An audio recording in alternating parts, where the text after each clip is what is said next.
What is up, everybody? Welcome back to On the Couch. I'm Mr. Hamilton. And I'm Josh. Today, Love, Death, and Robots Season 3 entire review. So, spoiler alert, if you haven't watched it, go watch it and then come back and check out this video. Yeah. Because we about to get in spoiler deep. Yeah. Before we do that, though, make sure you guys get your seat on the couch. Hit the subscribe button. Hit that bell. Hit it. You already know what to do. Alright. Episode 1. 3 robots, exit strategies. Pretty much the 3 robots that we've seen from before are still continuing their post-apocalyptic tour of Earth after humans pretty much destroyed themselves. Yeah, I think it was the first time they ever did anything like a reoccurring storyline in the series too. Yeah. I mean, there's nothing really crazy going on. They just kind of go through and show, like, the different levels of society, like how the poor people defended themselves. And it was just, like, you know, basic, like, thrown up building camps in the woods, and they ended up killing each other over, like, food. Yeah, like logical things. They hunted deer to existence, like, or to, not existence, but extinction. They went to the top and found, like, a self-made island with self-made billionaires that were tech, and they found a sassy hologram that told them to fuck off. And it just showed, like, it was, like, the people who were millionaires, and then, like, even on top of them, there was, like, trillionaires, like, the, like, 1%, and then, you know, they kind of go through what everybody did. The trillionaires pretty much sent themselves off to space, but the trillionaires aren't who you think they are. It's actually a fucking cat who got off the planet.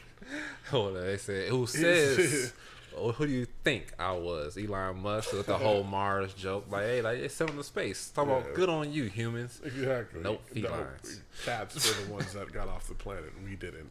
Nah. It was funny. Comedy, as always. It's one of the shorter ones.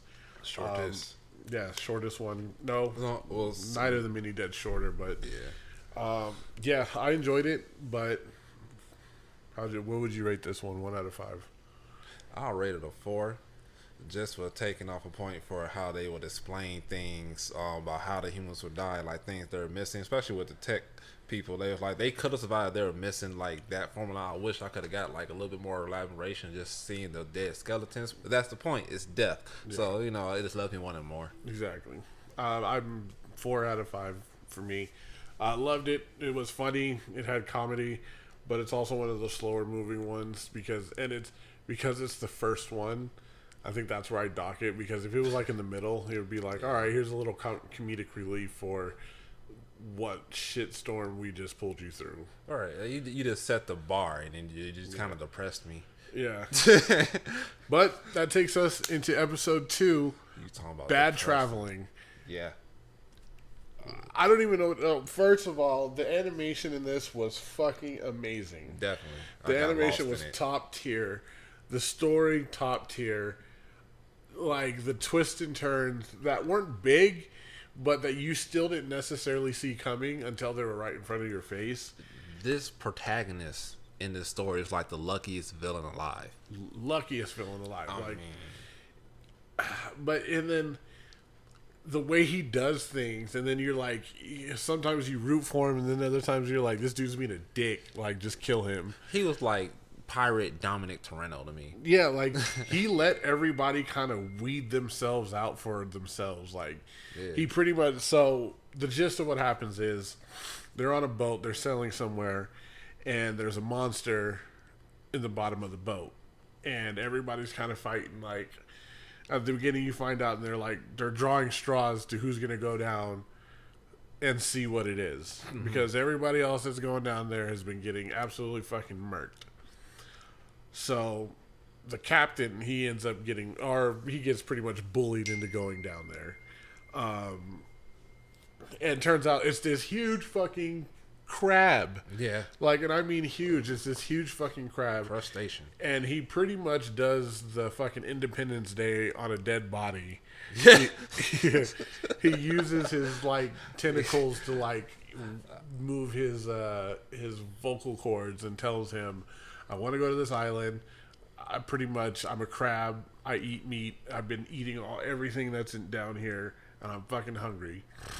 Take me, otherwise I'm gonna just eat everybody. So yeah. So Captain goes, okay. And then the crustacean goes, oh, can you bring me a snack too?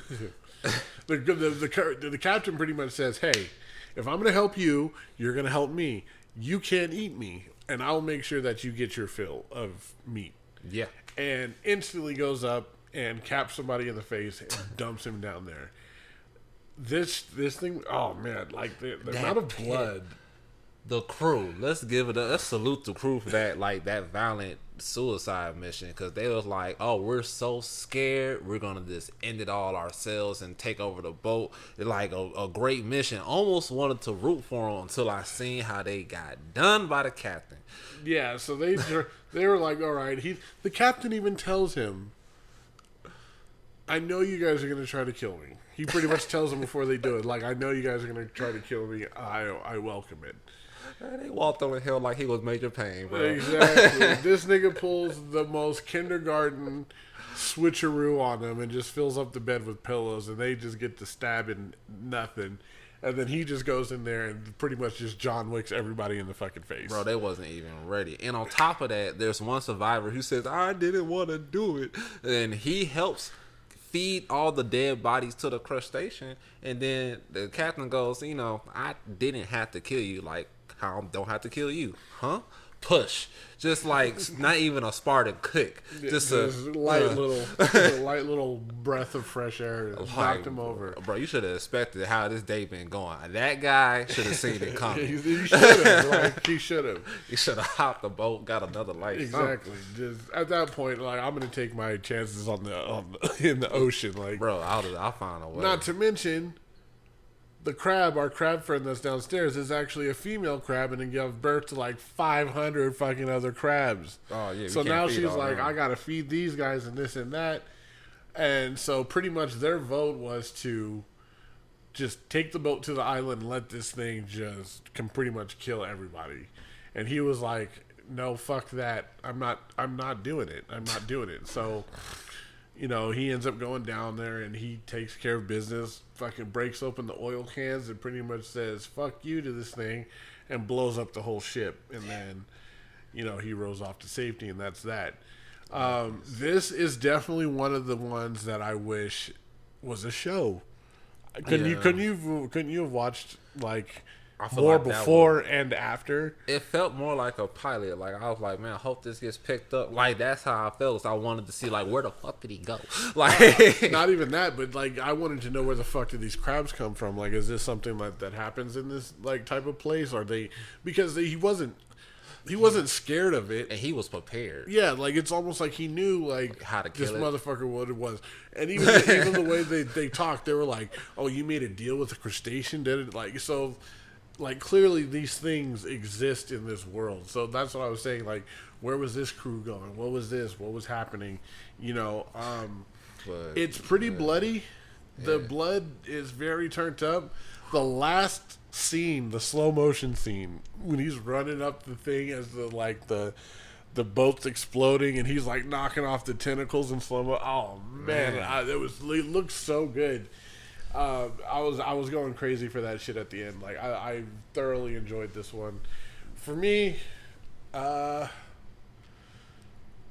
give it a 4 out of 5 just because, you know, there wasn't a ton of like information in it, but the action and the storyline and how fast it moved, you know, it was still very entertaining. When I dock these things for one point does not mean I didn't like it. Like, there's just certain things that after I think about it, I'm like, if they would have did this, maybe it would have gave it a little bit more of that hype. What about you? I'll give it a 4.5 because I already didn't want to like it because the captain was evil, bro. But it's like the animation, the action, how everything played out is just, it was really good to watch. So I'll give it a 4.5. All right, episode 3, the very pulse of the machine. If you like drugs. For real. That should be the disclaimer for that one. Bro. This one was nuts. It wasn't what I thought what it was going to be. If that bitch woke up one more time, I was going to go to sleep. Like, I couldn't take it. So the story follows two astronauts that are on Io, Jupiter's moon. And, they're supposed to go grab some samples, your usual space story. Shit goes wrong. One of them ends up getting pretty much impaled to the face, dies. So they got to go, and their little rover thing's destroyed, so she's got to walk all the way back to the ship. For some reason, she has to use her friend's oxygen pack because her gets damaged, so she literally has to drag her so she can be connected to her oxygen pack. She had a crack in her friend's skull, so no matter what, the air from the moon or something was getting absorbed by that helmet. Yeah. And then what turns out is that she starts. So these suits were kind of cool because she broke her arm and she applies local, or what did she give herself, morphine or something. Yeah, okay. Starts giving herself hallucinations and this and that. She thinks the dead body of her friend's talking to her. Bro, she started tripping balls. Call it what it is. She started tripping balls. Fucking everything was moving. Statues were showing up. This and that. But this thing was keeping her going though. Every time she wanted to give up, it was giving her something to think about, something to figure out. And until she's like, I really gotta go. She hits the fucking meth button. She's and starts fucking freaking out, just going crazy. The hallucinations are insane. But this one became not a DMT trip. This one became a shroom trip. And as what happens is wait. I like how you wrote down the levels of highness and different drug levels. So everybody who doesn't know, on DMT high will take you out of your body. Yeah, shroom high is still more purifying for the soul. Yeah, and she ends up figuring out that Io is a living machine and that the mind is like a computer, and that when her friend dies through the piercing hole into her brain and the air, pretty much Io was able to connect herself to her friend's brain and speak to her telepathically, telling her hey, this is all, we're all connected, this and this and that, and pretty much convinces her to kill herself. Yeah, she literally tells her hey, assimilate. Yeah. And the funny thing about it is when I say she's forced is because she pretty much takes over her body and then just puts her on the top of a cliff with 1 minute left of oxygen and says pretty much just join us. And she tells her hey, yeah, your body is going to be destroyed, but your mind is going to live forever through the machine and through all this information that's constantly being broadcasted all over the place. Your soul will be trapped with me. Exactly. It didn't sound as ominous. They had the grand music playing, and so it was this huge she pretty much come to terms, and the last tear comes down her face I'm gonna pretty much die anyway. So what the hell? And jumps off. And that's the end of that. But what a view! If I'm gonna go, she took the whole moment in. On top of the tripping balls she already experienced, the last moment was the reality that it was truly what she wanted to do. She was an astronaut. I got a lot of Lost in Space vibes, and then she just she even turns her visor to the heat vision or the electromagnetic vision, so she sees the world through in the form of which Io's coming to her, which turns out to be this beautiful world of information traveling all over the place. So it made her see things totally different, and as she accepts her fate out there. So I did like this one, but I will give it a 3 out of 5 just because I don't know, it was a little, I don't know, it's kind of to me it's like a copy and paste. We've seen this before. Yes, we've definitely seen this before. It was The Martian mixed with Interstellar. We've seen this story before somewhere. They sprinkle a little Lost in Space and Star Trek in there. Exactly. I feel that. It was definitely not necessarily a pure work of someone's imagination. Well, nah, I give it a 4 out of 5, and let me tell you why. That whole tripping balls experience, yes, the story was cliche, but the experience was one of a kind. Like, I couldn't help but get lost. It was moments I thought I was in the multiverse again, cause I didn't even expect like her to go into another trip so instantly. Like, she was so many times that she just woke up like a 5 or 6, and like she was just like, oh, I was walking low on oxygen, but she just went through this whole out of body talking to the planet, which I think Green Lanterns would sue, but it was too tripping balls to do it, so they just let it go. But at the same time, it was still that's a great experience to go through. Yeah, definitely. So that brings us to episode 4, Night of the Many Dead, which is probably the most funny one out of all of them. It's literally just the beginning of the zombie apocalypse, and it amped up pretty fucking quick. But no, whoa, yeah. So let's just like don't fuck on cemeteries, folks. Like, man, how it started, it was just like, oh, this is robot chicken weirdness. Like, yes, very much Robot Chicken vibe. This could have been an episode of Robot Chicken, and I wouldn't have blinked. Like, bro, it must have been one of their interns that went pro, cause has to be. Which I did see Seth Green was in here somewhere, and which if he's connected to that one, that would probably be the most the most wise one. But so pretty much 2 teenagers end up fucking in a cemetery. What, a church? Yeah, it was a church, and dude ends up knocking over one of the things. The cross falls upside down, lights itself on fire in green. Yeah, that was weird. Like everything that could have went wrong went wrong. There, zombies came up, killed them, and then it was like 5 of them. And the next thing you know, they went found the hikers, and then just went to the city. And then society fell pretty fucking fast. And it was funny because it showed the way different. It was like the rednecks when they were on the side of the road, and they're like, "Yeehaw!" Oh shit! Everybody was getting overran, and then it was like zombies go to what was it, like a nuclear reactor, and the nuclear reactor explodes. They leveled up. Yeah, all of a sudden turns them into Titans. Yeah, exactly. These dudes are breathing like green flames, just burning everything down. And then there's post-apocalyptic Mad Max cars driving around just shooting flamethrowers and stuff all over the place. Bro, and then the president gets on, he's like, zombies, not in our country. That was after that. And then everything goes to shit, and then finally all the world leaders are like, yeah, fuck it, and then nukes everywhere, and they just pretty much kill all of them. No, but then the whole grand scheme, they show the planet, the galaxy, the solar system, and then our little planet goes. Yeah. And so that's what we are. That's what you are, people. A little speck. So think about that one. Yeah. You're a fart in the universe. Be kind to one another so we can at least enjoy our fart. Don't go fuck in the cemetery. Exactly. That's the moral of that one. Team kill. Golly, them boys got murdered, but they tried. Man, that animation did remind me of how the Venture Brothers animation was. 100%. Like when they would get mad, it reminded me of Brock. When he would get mad in his face, it'd be like, ah!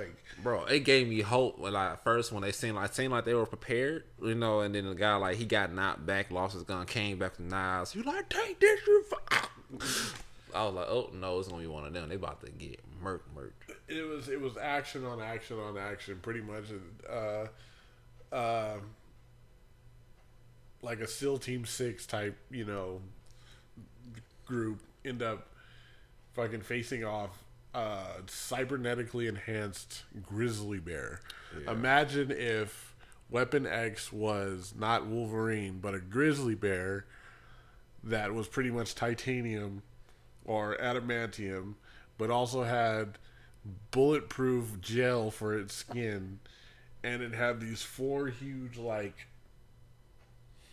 claws that came out of it, and it was extremely fast. And yeah, the amount of carnage that was happening exactly, the amount of carnage that was happening was completely insane. Body count was off the charts, people were getting ripped to shreds. Yeah. One of the dudes reminded me of Dale from King of the Hill. I can see that. I think that was intentional. He reminded me of Dale of King of the Hill so much. But I mean, it was funny. It was fast paced.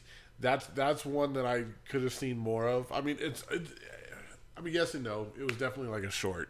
It definitely felt like a short. It felt like I was watching a Halo Reach cutscene, but with all the guys lost their armor, like because they was the same suicide mission type people, and they just met their match this time, unfortunately. Like it felt like if 5 years from now we'll see a Michael Bay version of this, or oh man, or like I wouldn't say Quentin Tarantino, but the next upcoming filmmaker that's just obsessed with armies and cybernetically enhanced animals.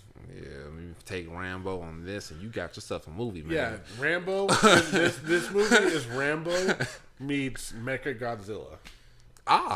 You did it. That's it right there. That's exactly what Kill Team Kill is. No chance. So the next one was a little bit more sci-fi and out there. Wait, we didn't rate the last one. Oh, Kill Team Kill. What are you rating it out of 5? I'm rating it 3.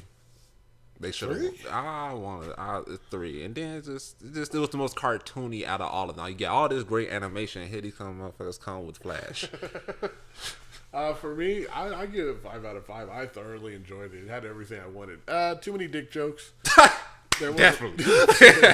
There was a lot of dick jokes. A lot. Like they just dick jokes, and they give you the POV if you were getting peed on. So that was weird. Yeah. See, I agree with my rating. Yeah, I almost want to scratch mine from the record and readmit. Put down what you rate at the bottom. Exactly. If you've seen Swarm, or if you've seen Kill Team Kill, actually, how about this? You guys in the comments below, give us your ratings for each episode. Let us know what you guys agreed with, what you guys didn't. So yeah, with that being said, we're on the back half of this. Swarm. What did you think of Swarm? Man, I got a lot of Animatrix vibes, and then I got the Keiku Benyu, or the hide and go seek anime they showed on Adult Swim like 15 years ago at the end, because they got Jack back in. Like how they did his wife, because it was like, first I thought they both were going to end up being trapped like that, but then he made some type of weird deal, so the story was really interesting too. Yeah, the ending was confusing. I got what I could. So for me, what it sounded like is that she challenged him about humans, and but then she wasn't going to kill him. Like, she was like, well, I'm glad that I don't have to kill you because I would miss the conversation. And then it just ends, and I was like, so you're going to keep him? Are they going to fuck still? Yeah, like that's the really kind of what's really going on. So pretty much what happens is this in space? So it's in some type of different dimension, reality, planet, whatever you want to call it, because they're flying through air. But it's like they're swimming. It's like they're swimming. The movements are very much like swimming movements. But it's not density. It's not high density like water. Yeah, and then so they're like, there's this thing called the swarm, and pretty much it's a hive mind and different. But the swarm sounds like it's this thing that goes around and pretty much just takes over other parasites. Yeah. But then genetically breeds different versions of that parasite, but then incorporates it into the hive mind for a specific use. And with that mindset, it's like it was like finding a queen. It's like he had one, and then it was almost as if he brought it to her, even though like they were kind of trapped. It's like, why was she the one to get trapped like that? Because she ends up in such a horrific state by being taken over by the swarm, I guess we'll call it, a giant mind control thingy. I mean, it was literally a brain. Yeah, exactly. It was literally a brain. So if you did want to repopulate, it needed some type of reproduction. If it works how we think we do, he was kept in line for a conversation, but it was ready to repopulate. But that's where I got confused is that they clearly had sex in it, and I was like, was that the birth child of them two? The queen had another queen? Yeah, because clearly It was really twisted. Yeah, like I don't know if she already had like the swarm DNA in her, and if they fucked his sperm and this and that created that, which just completely turned on her, and once again did the Independence Day and stuck tentacles in her brain to like help make her talk. Right, because she couldn't communicate otherwise. That was probably one of the most weirdest scenes that I've ever seen. That shit had me feeling. I was like, "Whoa!" Oh, and you know what? And then how because they started using the swarm, like the insects, to their advantage. So basically, what he wanted to do was he wanted to take what the hive did and apply it to humans. So apparently, humans had overpopulated the Earth and whatever. But he figured that if he took the same hive mind and brought it down to Earth, that it would make everybody work and do this and like kind of like bring a balance to like humans. No, I had it backwards.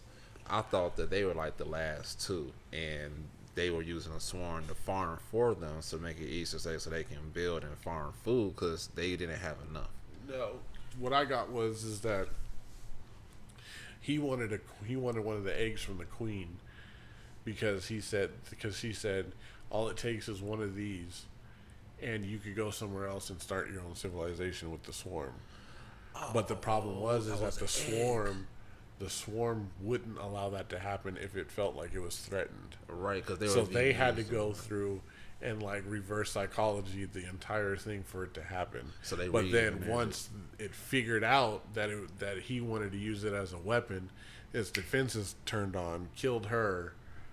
And pretty much those things like swam him all the way up to her, and she was like, "Your humans couldn't even fathom anything like this." And he was like, "Well, I beg to differ." He's like, "I think we would be just fine." And she pretty much says like, he pretty much gives her a thing like, "Do you want me to kill you, or I allow you to go about your thing?" And he pretty much was like, "All right, challenge accepted." And then he doesn't die, but then it just kind of ends. So it's like very like you're like. Didn't really understand 100% of it. It felt like I was watching the ending of a movie I missed. I spent too much time getting popcorn in the bathroom, and I caught just the ending of it. Yeah, and then you were just like, "Well, I didn't understand shit." Well, sorry, I missed the first half. Yeah, so for me, when I rate this one a 3 out of 5, just because maybe if I watch it again, but from the first go around, didn't really know what was going on. The ending didn't understand it. I liked the visuals. I liked everything else about it, but definitely the storyline was a little bit lacking, at least for me. No, I agree. And then I'll give it a 3.5 just because it was like eye candy. It was really nice to look at. Yeah, it was. And Rosario Dawson did a good job. Definitely. The next one, Mason's Rats. Well, that was like Mouse Hunt on steroids. Good Lord. So, Mason's Rats is this old Irish dude or Scottish dude that lives out on a farm, and he has rats in his barn, and so he goes to the tech dude and says, "Hey, I have a rat problem." And of course, this dude gives him the fucking rat killer 5000. Before we get there, we missed a very important part about these rats. So he went into the barn one day, and he was about to exterminate them himself, and they started shooting little rat arrows at him. And it missed his eye by this much, and he felt threatened. And then he went to go get help by the tech Terminator. Go ahead. And then he was like, "Oh yeah, these are genetically like advanced rats, so here's the Terminator to kill them." And when I say this first one went in there and destroyed, it was just blood and rat bodies everywhere. Like, rats were being sawn in half, cut in half, shot in half, stomped in half. Bruh. But then the rats actually got up and, they actually defeated this one. They tore it to shreds. Almost. And then Mason acknowledged their courage and then ended up putting down the tech Terminator by himself. Well, because that was the first one. The first one they destroyed. So then he goes and he buys the second one, which is this fucking Terminator drone from hell. Yeah. This thing's shooting lasers. Like, it's literally just piling bodies on his lawn, just dripping in blood. Like, a rat was trying to crawl away because it was about to die. The thing was just like shot the shit. Like, there was like one where it sat there, it literally held the rat up and then just spit them apart. Exactly. I was like, oh my god. No, when he first got it, and he was like, like even Mason was scared of it. Then it dropped the rat's head in front of him. He was like, oh, good boy, go, thank you, go do your job. Exactly. And then after this, Mason was like, you know what? I don't think I could do this. So he ends up shooting it, and then it turns out these rats are fucking making moonshine. Making good moonshine. Because Mason was like, oh. You can stay. Yeah, man. But it was like watching a Looney Tunes, like where they had Acme manufacturers mixed with Tony Stark. Yeah. And then like, and then made who's the other dude that who's the other and then made Robert Rodriguez direct that movie. Because it was crazy. It was a lot of blood. It was a lot of blood. It was really gruesome, like, to think about. At the end, they were just pests. This was pest control. PETA would have a field day watching that. Just the amount of bodies of animals were getting. And it made you think animals really did begin to evolve as humans did. Will we treat them as with respect, or will we still kill them? And then, like, what would it take? Because those rats earned it. Shit, you make some good moonshine, some good liquor, you're good with me. Yeah, and apparently hold your own against a scorpion death machine. Yeah. You earn my respect with that. All right. So once again, what's your rating? 1 out of 5. What do you give Mason's Rats? I give it a 4. I liked it. I liked it a lot. I give it a 4 out of 5. Just a lot of blood for me, and honestly, could have been a little bit longer. This was actually the shortest one, so yeah, I can say that with pride. Yes, I'll agree with you. 4 out of 5. The blood in this series, this season, was like amped up to 1,000. Like, it was just buckets and buckets of blood throughout the entire season. The next one's called In Vaulted Halls Entombed. This felt like if Doom made a real life movie. This felt like Doom. 1,000% felt like Doom. We open up again. We got soldiers going through a cave, and turns out there's these little fucking spiders with faces on them that are like face huggers. Yeah. That will just gnaw the skin right off of your. And you know how if you kill a bee, they say if you go around other bees, they're gonna attack you because you got that scent on them. So the first thing they did was step on it. And then it got bad. Yeah, it got fucked up. It was like watching a Predator movie with the little spores from Halo, cause they were still special forces, but they weren't equipped enough. Cause man, they got using their little guns and they had to reload. Anytime you took a second to blink too long, your ass was getting put in the piranha blender. It's a land piranha. Like these dudes that were getting just mowed down. Like it was insane. Like. It was just, like one dude looks up and they're just all on him, and then when they move on, like his face is just skin, just blood, just everywhere. Joe Manganiello was actually in this one, the guy from True Blood. That's the guy that was like, Sarge, and then he had to put him out of his misery. No, he was the first dude. Yeah, oh, okay. He's the main dude, the captain. Oh, okay, gotcha. But that's only step 1 in our House of Horrors. They get out and they're like, okay, well, we're gonna go down these stairs and try to find out where those 2 random people were. Yes, the 2 random people running, and the captain off them. And the stairs, by the way, are 10 freaking foot, so you have to do freaking mountain climbers and drop down. When I say stairs, I'm not just like, well, I'm talking about like we're talking stairs for giants. So you had to like, it was like jump, push yourself off, land, come over. Get yourself off the edge, push off, and jump 40 times. Exactly. And then here comes, I don't even know what those things were. Spiders, even bigger spiders from hell, all metal, just coming down, they were like razors, just shredding everybody. They're like the little robot spider from Star Wars. Yes, but like 100% bent on killing you, and it's just waves of them. So like 3 more people get offed, like just completely dismembered, blood everywhere. Finally, they're at the bottom, and then they're starting to hear this whispering, this voice that's coming from inside the halls. And then what happens is they go through there, and it's only 2 people left. It's the main dude and the chick. And they walk through, and they see this huge monstrosity on. This is where it turns doom for me. Mm-hmm. This thing's like a demon devil that's bent, that is going to destroy the whole earth. Release me. And that's what he keeps saying. He's saying, release me. But it's like burrowed itself inside their head. Like once they've heard it, they can't unhear it. The dude, he's taken over by it, so he goes over and he's gonna drop a grenade on one of the chains to blow it up. She stops him, she kills him, and then now she's sitting there and it's just, release me, and she keeps seeing these visions of this thing destroying Earth on fire, this and that.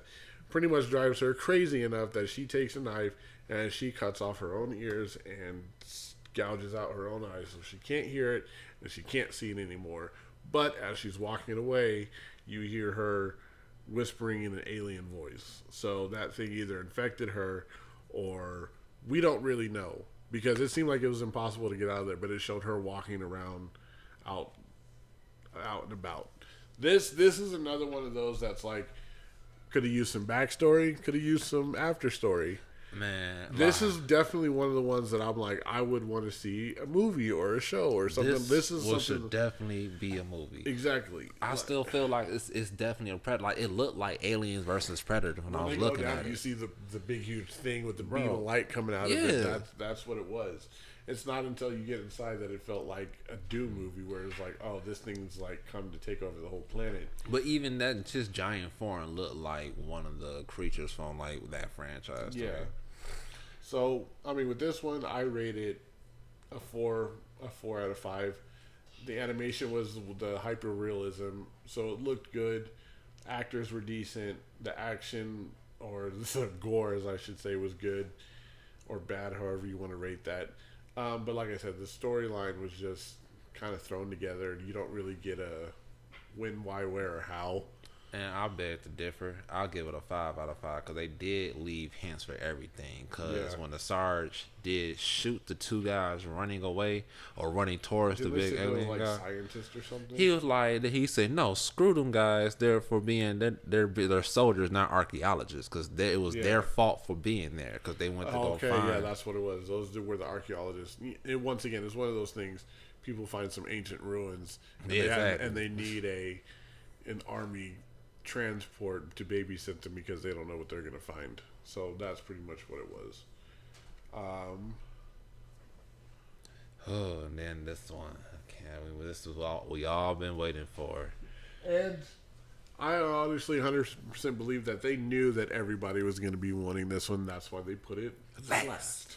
The whole time I was like, when's this one going to happen? When's this one going to happen? We have come to the final episode, Jabaro. Jabaro,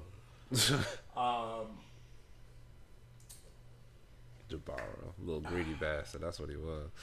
How do I explain this? So this felt like an ancient myth put into a movie. Ancient myth from Spain, maybe Spain or India. It almost felt like Asian. It felt like, to me, it felt like Asian, like Indian, almost like Singapore, like something over there. You know what I'm saying? Not fully India, but not fully Asian, like kind of like in between those two. I know. Yeah, I see what you're saying. So pretty much it's this soldier group, and they're kind of going through the forest, doing whatever they're doing, and they come across a river, and they go to drink from it, and turns out there's this being. I want to say she's like a goddess of like the river. I guess she feels when people touch the water. Yeah, it seems like as soon as like they went and they touched the water, she was like Well, either that or what it was is she's a female and she's yearning for men. No, that wasn't it. I think it was. So here's how I saw it. I saw it as her being, like, quote unquote, a siren, calling. Because once she started yelling, all the dudes were kind of like, they look and they see her, but then at the same time, like, her scream, like, possesses them. And calls them, like, she's calling them to them, but they end up killing each other because, like, it makes them crazy, it makes them dance and stuff. But they're, like, still swinging their swords, like, she'll make them pull it out, and, like, they're killing each other as she's, like, calling them in. But this one dude, he's deaf, so he can't hear her, and that kind of, like, that triggers her, like, curiosity. She's like, oh man, that can't hear this. Now I'm attracted to you even more. I'm going to follow you. Sleeps. But what happens is this dude figures out that she's made of jewels. Like, when he first puts his hand in, there's like these like gold jewels, and they're like blades, I guess. It's when he picked up one of the gold coins that fell off her. That's when she was activated. And then he realizes like, oh, she's made out of jewels. That's where it came from. So now he gets greedy. Mm-hmm. She's looking for love. He's looking for jewels. So she thinks like, oh, this dude, because he can't hear me, maybe she'll see me for, the person I am. And he doesn't. He ends up knocking her out.